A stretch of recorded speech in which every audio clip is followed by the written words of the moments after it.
Our next topic is moving things around us. हमारे आसपास कुछ चीज़ें ऐसी हैं जो कि चलती रहती हैं, तो कुछ ऐसी हैं जो नहीं चलती।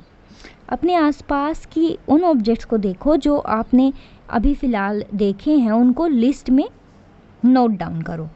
इनमें हो सकता है एक स्कूल बैग, एक मॉस्किटो, एक टेबल, या फिर पीपल सिटिंग ऑन चेयर्स और पीपल मूविंग अबाउट, या फिर एक बटरफ्लाई हो सकती है, डॉग हो सकता है, काऊ हो सकती है, आपका हैंड हो सकता है, स्मॉल बेबी हो सकता है, फिश हो सकती है वाटर में, house, factory, a piece of stone, horse, ball, bat, moving train, sewing machine, wall clock, या फिर हैंड्स ऑफ क्लॉक। सो बहुत सारी चीज़ें हो सकती है जो आपने आसपास में देखी हैं। आप उन सबको नोट डाउन करो और देन ये फाइंड आउट करो कि इनमें से कौन सी चीज़ है जो कि मूव कर रही थी और कौन सी है जो कि रेस्ट पे थी। सो अगर हम एग्जांपल्स लें तो रेस्ट पर कौन सी चीज़ें हैं? House, table, clock, a sewing machine, a piece of stone, factory, ये सभी क्या हैं? रेस्ट पे। और मोशन पे क्या चीज़ है? A flying bird, a mosquito, seconds hand of the clock, जो कि सेकंड वाला कांटा होता है घड़ी का, वो भी मूवमेंट करता रहता है।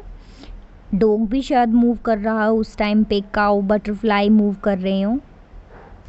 So how you decide whether an object is in motion और एट रेस्ट? आप कैसे डिसाइड करोगे कि ऑब्जेक्ट मोशन में है या फिर रेस्ट पे है? हम ये नोटिस करेंगे कि क्या कुछ देर बाद भी ऑब्जेक्ट उसी जगह पे था जिस जगह वो पहले था। अगर नहीं तो वो मोशन में है, और अगर वो वहीं पर है तो वो रेस्ट में है। फॉर एग्जाम्पल, बर्ड जहाँ पर हमने पहले देखी थी वो वहीं पर नहीं थी, कुछ सेकंड्स बाद वो वहाँ से दूसरी पोजीशन पर चली गई, इसका मतलब वो मोशन में है। लेकिन टेबल 10 मिनट बाद भी वहीं की वहीं रही, इसका मतलब टेबल रेस्ट पे है। Now let's do an activity. हम एक लार्ज वाइट पेपर शीट लेते हैं और उस पर कुछ चीनी के दाने डाल देते हैं और उस पेपर को उस जगह रखते हैं जहाँ चींटियाँ आती हैं। नेचुरली चीनी को देखकर चींटियाँ भागी आएंगी। अब आपको क्या करना है कि जैसे ही एक चींटी आती है, किसी भी एक चींटी को आप अपना ऑब्जेक्ट समझो और उसकी पोजीशंस जो चेंज हो रही हैं उन पर निशान लगाओ। जैसे कि पहले सेकंड में चींटी यहाँ पर थी, फर्स्ट पोजीशन पर, देन 5 सेकंड बाद वो यहाँ चली गई, देन अगले 15 सेकंड बाद वो यहाँ चली गई, फिर 25 सेकंड बाद यहाँ चली गई। तो आपको इस तरीके से मार्क करना है। एक बार आपने मार्क कर लिया तो पेज को झाड़ दो ताकि उस पर कोई चीनी या फिर कोई चींटी ना रहे। अब हम पेंसिल की मदद से इन मार्क्स को जोड़ देंगे जैसा कि यहाँ पर जोड़ा गया है, तो हमें पास दिख जाएगा कि चींटी ने कैसे कैसे मूवमेंट्स की हैं। Thus each point you have marked shows where the ant moved to in intervals of a few seconds. जितने भी आपने पॉइंट मार्क किए वो क्या दर्शाते हैं कि कुछ सेकंड्स के अंदर आंट ने, चींटी ने कहाँ कहाँ मूव किया है। So motion seems to be some kind of change in the position of an object with time, isn't it? Motion क्या है? मोशन है चेंज, बदलाव है पोजीशन में किसी भी ऑब्जेक्ट का समय के साथ। जैसे कि चींटी का सेकंड्स में समय के साथ वो पोजीशन अपनी चेंज करी थी, कभी एक चीनी के दाने पे कभी दूसरे पे, तो उसे ही हम कहेंगे मोशन। क्या? Change in the position of an object with time. Now activity 5 में हमने बहुत सारे ऑब्जेक्ट्स को लिस्ट किया, जैसे कि क्लॉक को, सीविंग मशीन को, इलेक्ट्रिक फ़ैन को। तो क्या ये ऑब्जेक्ट्स मूव करते हैं? नहीं, ये वहीं रहते हैं। लेकिन कुछ ऐसी भी चीज़ें थी जो मूव कर रही थी, जैसे कि हैंड्स ऑफ क्लॉक, कांटे, जो कांटे हैं घड़ी के वो मूव करते रहते हैं ताकि हमें टाइम बता सकें। तो क्या ये मूवमेंट सिमिलर है किसी चींटी की या ट्रेन की मूवमेंट से जो क्लॉक की मूवमेंट है? Let's see what are the types of movements around us. So what are the types of motion? हमने व्हीकल्स को रोड पे चलते हुए देखा है, वो सीधे चलते हैं, और जब सोल्जर्स भी परेड में मार्च पास करते हैं तो वो भी सीधे ही चलते हैं। फॉलिंग ऑफ अ स्टोन, जब कोई स्टोन ऊंचाई से गिरता है तो वो भी सीधा नीचे की तरफ ही आता है। ये किस तरह का मोशन है? This is motion in a straight line. Sprinters in 100 meter race also move along a straight track. जब गाड़ियों की रेस होती है तो वो भी सीधी चलती हैं स्ट्रेट ट्रैक पर। Can you think of more examples around you? ऐसे कोई और एग्जाम्पल आप सोच सकते हो जिसमें सीधा चलते हों इन अ स्ट्रेट लाइन? हम स्कूल बस में जाते हैं तो वो बस भी ट्रैक पर सीधी चलती है रोड पर, और बाकी व्हीकल्स भी रोड पे सीधी चलती हैं। हम अगर खेल रहे होते हैं बैट बॉल, क्रिकेट अगर हम खेलते हैं तब भी हम बॉल जब फेंकते हैं तो वो सीधी जाती है इन अ स्ट्रेट लाइन। इन सभी एग्जाम्पल्स में हमने देखा कि ऑब्जेक्ट सीधी लाइन में मूव कर रहा था, सो ये मोशन क्या होगा? Rectilinear motion. Motion in a straight line is called rectilinear motion. Now let's see activity 7। Activity 7 में हम एक पत्थर लेंगे और एक लेंगे धागा। धागे से पत्थर को बांध लेंगे, फिर धागे के उस छोर को पकड़ेंगे जिसके तरफ पत्थर नहीं बंधा हुआ, और उसकी मदद से उसे वेल्ड करेंगे, घुमाएंगे। तो जैसे ही हम धागे को घुमाते हैं जिस पर पत्थर बंधा हुआ है, तो हम देखेंगे कि वो गोल गोल घूमने लगता है, तो वो एक सर्कुलर पाथ को ट्रैवल करता है। In this motion, the distance of the stone from your hand remains same and this type of motion is called circular motion.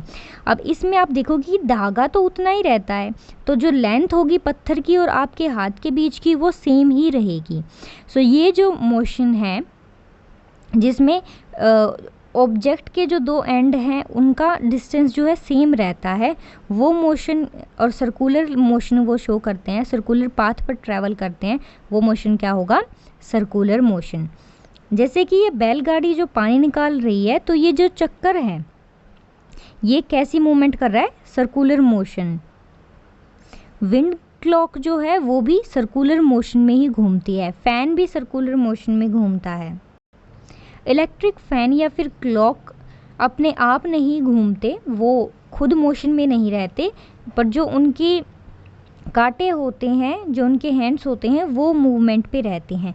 ऐसे इलेक्ट्रिक फैन के ब्लेड मूवमेंट पे रहते हैं। अगर आप फैन के एक ब्लेड पर एक पॉइंट मार्क कर देते हो तो आप देखोगे कि जब वो घूम भी रहा है तो जो डिस्टेंस है फैन के सेंटर और उस पॉइंट के बीच का वो सेम ही रहता है, वो चेंज नहीं होता।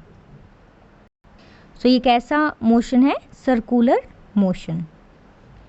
ना कुछ ऐसा भी केस आते हैं जहाँ पे ऑब्जेक्ट अपनी एक ही पोजीशन को रिपीट करता रहता है, एक मोशन को रिपीट करता है टाइम के साथ, तो उस मोशन को हम क्या कहते हैं? Periodic motion. पीरियोडिक मोशन कौन सा मोशन है? वो मोशन जो कि सम टाइम के बाद रिपीट होता रहे।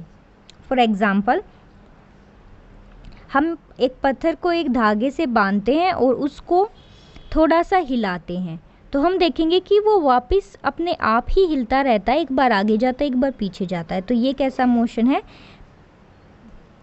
Periodic motion. और वो किस तरह वर्क कर रहा है? पेंडुलम की तरह। आपने ये घड़ी तो देखी होगी, ये घड़ी भी पेंडुलम की तरह ही वर्क करती है। जो नीचे वाला इसका सर्कुलर पार्ट है वो एक बार आगे जाता है, एक बार पीछे, आगे पीछे। सो आगे पीछे का मतलब क्या है कि वो अपनी पोजीशन को दोबारा रिपीट कर रहा है, एक बार आगे गया, पीछे आया, फिर दोबारा आगे गया, फिर दोबारा पीछे आया, तो कुछ समय बाद वो अपने मोशन को रिपीट करता रहता है। So it work as pendulum. Guitar की स्ट्रिंग्स भी ऐसे ही होती हैं। घंटा जो लगा होता है घंटा घर में, वो भी आगे पीछे की तरफ ही स्विंग करता रहता है। झूला हम जो झूलते हैं वो भी आगे पीछे मूव करता है। तो ये भी कैसा मोशन है? Periodic motion. तबला जो हम यूज़ करते हैं, तो जब तबले को बजाते हैं तो उस पर भी पीरियोडिक मोशन ही देखने को मिलता है। एक्टिविटी 5 में हमने सीविंग मशीन को देखा था, सिलाई वाली मशीन को। तो उसमें किस तरह के मोशन होते हैं?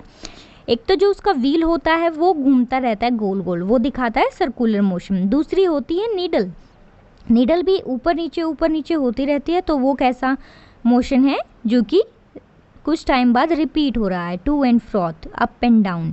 सो ये मोशन कैसा है, पीरियोडिक मोशन। अब कोई बॉल है ग्राउंड में, उसका कैसा मोशन होता है? जब एक बॉल मूव करती है तो एक तो वो रोल करती है ग्राउंड पे, दूसरा वो फॉरवर्ड भी मूव करती है, सीधी भी चलती है और घूमती भी रहती है। तो वो दो तरह के मोशन दिखाती है। पहला motion in straight line, rectilinear motion, दूसरा घूमने वाला, रोटेशनल मोशन। ऐसा आप कोई और ऑब्जेक्ट भी सोच सकते हो जो ऐसे ही मूव करता हो। दो कॉम्बिनेशंस जिसमें आपको देने, पूल बॉल, हॉकी, फुटबॉल, ये सभी ऐसे गेम्स है जिनमें बॉल जो है दो तरह का मोशन शो करती है, एक रेक्टिलिनियर मोशन, दूसरा रोटेशनल मोशन। नाउ हमने इस चैप्टर में क्या क्या एक्टिविटीज़ की, क्या क्या डिस्कशंस किए।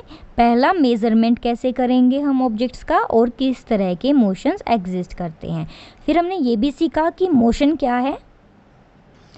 Motion is the change of position of an object with time, time के साथ जो पोजीशन में चेंज आ रहा है एक ऑब्जेक्ट की, वो है मोशन। ये जो मोशन है इस पोजीशन का, ये हम कैसे डिटरमाइन कर सकते हैं, डिस्टेंस को मेज़र करके। इससे हम पता कर सकते हैं कि ये ऑब्जेक्ट धीमे मूव कर रही है या फिर तेज़। जैसे movement of snail on the ground, butterfly जो कि फ्लावर्स के ऊपर उड़ रही है, river flowing, airplane flying, moon going around the earth, blood flowing into our bodies. ये सभी हमें क्या शो करते हैं कि हमारे आसपास हर जगह मोशन प्रेजेंट है। Motion is everywhere around us.